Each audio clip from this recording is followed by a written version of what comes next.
Okay, so today I'm going to be doing a tutorial on the Pyraminx. Also, this little case thing I made, it's probably just a temporary thing, and yeah, it's probably not going to stay. The only reason I like it is because it kind of keeps them in place, which isn't really a bad problem. I also don't really like the look of it, so I'm going to do the Pyraminx tutorial. So I guess I should get started by scrambling it, and you'll see it scrambled in the next clip. Okay, so here it is scrambled. So first of all, what you want to do, this step is really okay. Actually, before I start this, I probably should mention I'm going to be calling these edge pieces, this piece right here, these corners, and these centers. Okay, so just before I start this, just want you to know that. And the first step is to match up the corners with their centers, and this is by far the easiest step. All you do is you turn it once, turn that once, turn that once, and you turn that once. It's that simple.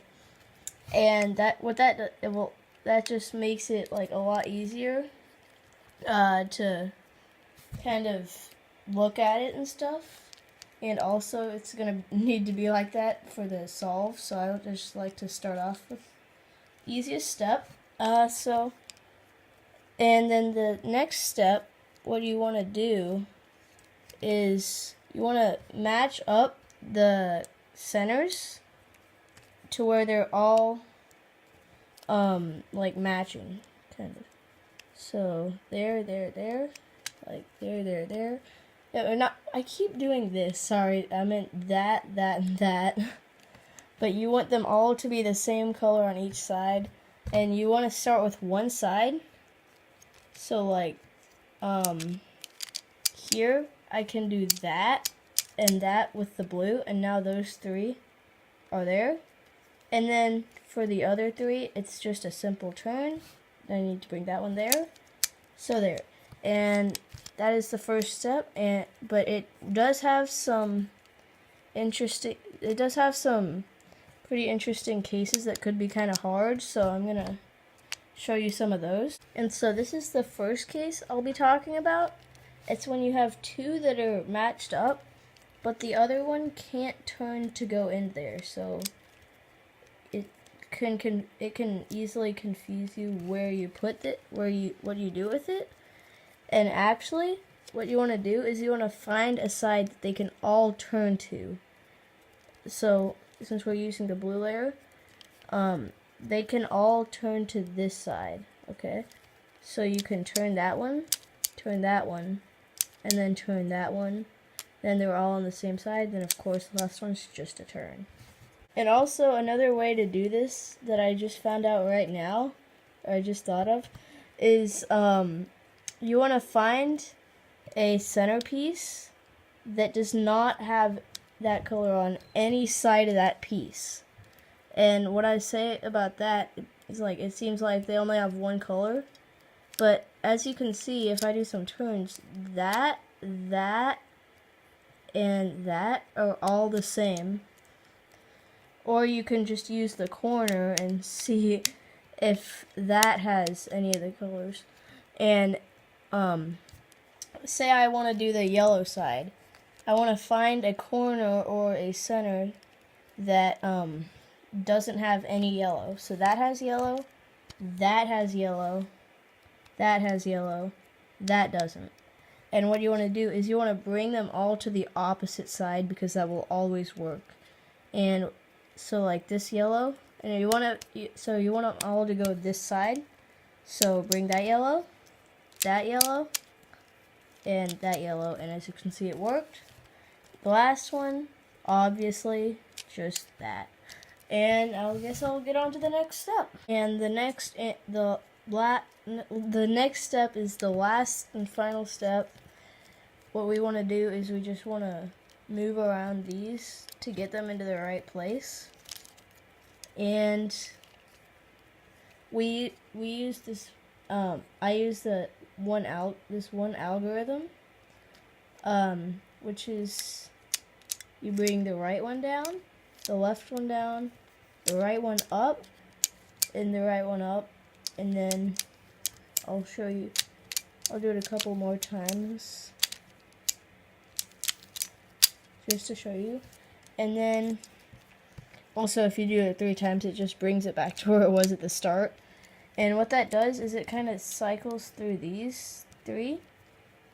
And what I do is I do that on one side until I see one that's either in the right place or in the right place and flipped, because I'll show you how to fix that in a later part of the video. But what I do is, like, once one of them is right, I move on to another side that has them all. And sometimes you have to do one that doesn't have them all, just to do it. But like, what I do is if I'm in a case where there's not a side with all 3 pieces that need fixing, I turn a thing, then do it, then I turn that one thing back. Like for example, that, and that are not in the right place. That piece, and that piece. Yes, it looks like it is, but on the back it's not. So I'll turn this. I'll do that algorithm I was talking about. I'll turn it back and check if it's right. And yes, it is. Sometimes I have to do another one of those. But now this is a perfect chance for me to tell you the last, like, kind of a parody in a way, if you know what that means. It's like when you have I don't know. It's like, but you want to flip. So if you come into a case where you want to flip this piece and you want to flip this piece, then what you want to do is you want to do that algorithm one more time. So do the algorithm twice, and then you want to turn it 90. You want to turn it clockwise, and then you want to do that same thing one more time, and it's solved. And if you do get that case, it's either going to be on 2, 4, or 6. And sometimes, like, wait, just a second. Like, sometimes it'll be to where, like, say this is over there. Like, here, wait.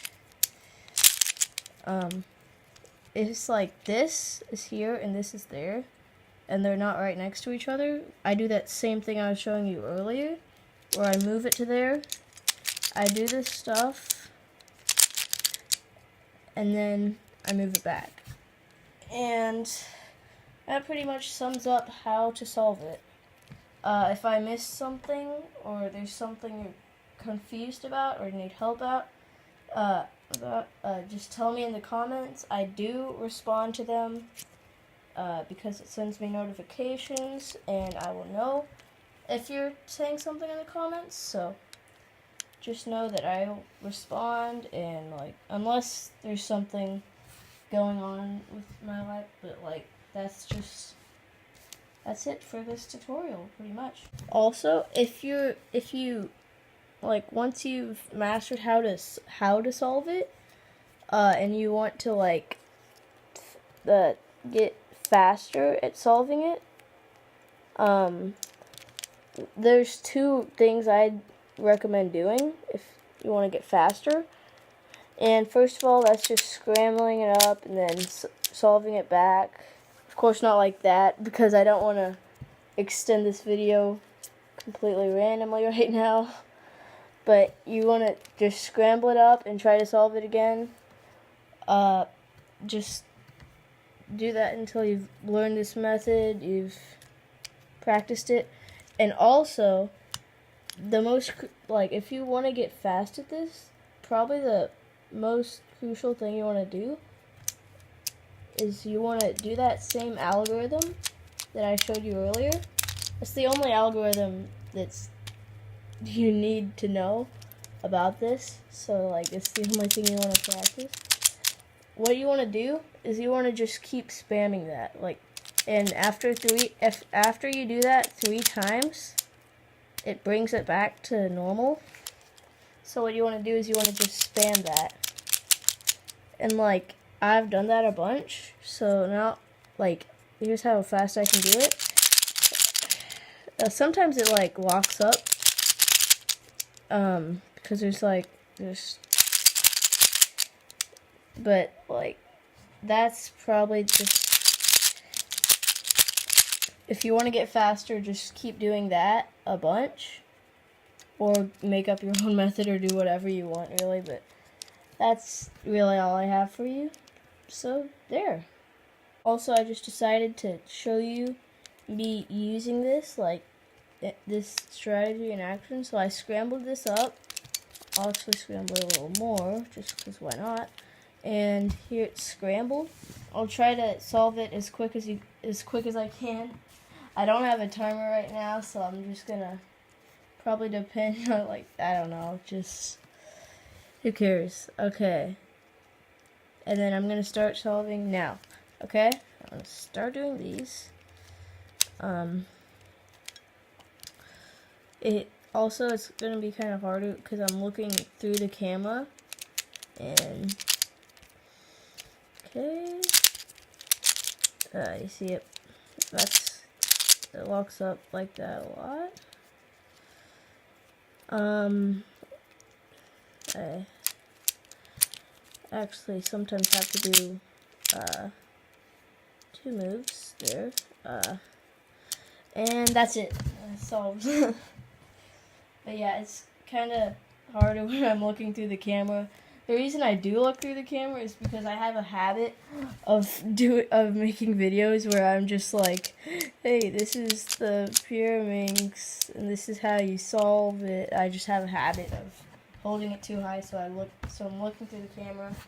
Anyways, that's all I have for you. Goodbye.